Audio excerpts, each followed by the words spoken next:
What's up, y'all? I just wanted to do a quick video showing all of this snow melt and rainwater that we've gotten, kind of with the idea or the concept of talking about water harvesting, even though in this case what you'd be talking about is not really a swale. It's more of kind of a rain garden type soakage system. But basically what you'll notice is that all of the water from all of these yards collects in my garden, where you saw that first pool. And then you can see this is a pathway, actually a slate pathway, that then overflows and kind of filters through all of these gardens here. You can see that that's almost never, except for this time of year, in events like this, flooded. Very, very rarely.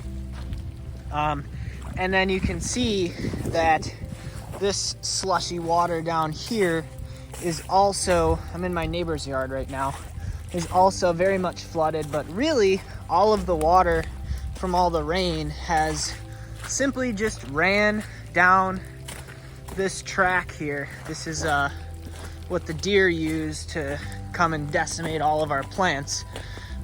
Make sure to keep your bird feeders higher than 5 feet off the ground, so that they don't use the bird feeders as a food source. But really, this is the impressive pond right here, or pool I should say.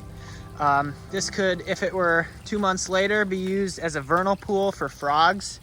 That's another benefit to rain gardens and swales, is that they are great vernal pools for amphibians. But basically, there is a drainage pond right there. A lot of neighborhoods have them, especially on the East Coast. And basically, that's where all of this water goes to. Unfiltered stuff that may be polluting the water going forward, or coming from all these yards, pesticides. So basically all I'm suggesting is that if every person, now trees are extremely helpful because while they're growing, they will soak in a lot of water.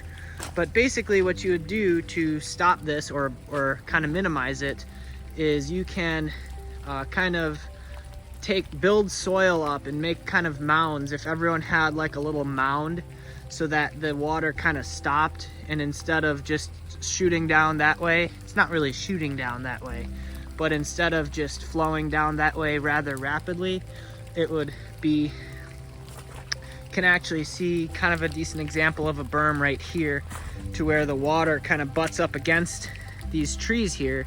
And now if you do this, you need to have trees accompanying it, because otherwise you'll risk mudslides and things like that. The trees are going to moderate the potential for mudslides. But you can see that if everyone had kind of like, not a berm per se, but some soil or topsoil or something to kind of change the water from going across the surface to going in and soaking into the ground, that would, and if everyone did that, that would solve a lot of climate problems and a lot of flooding issues.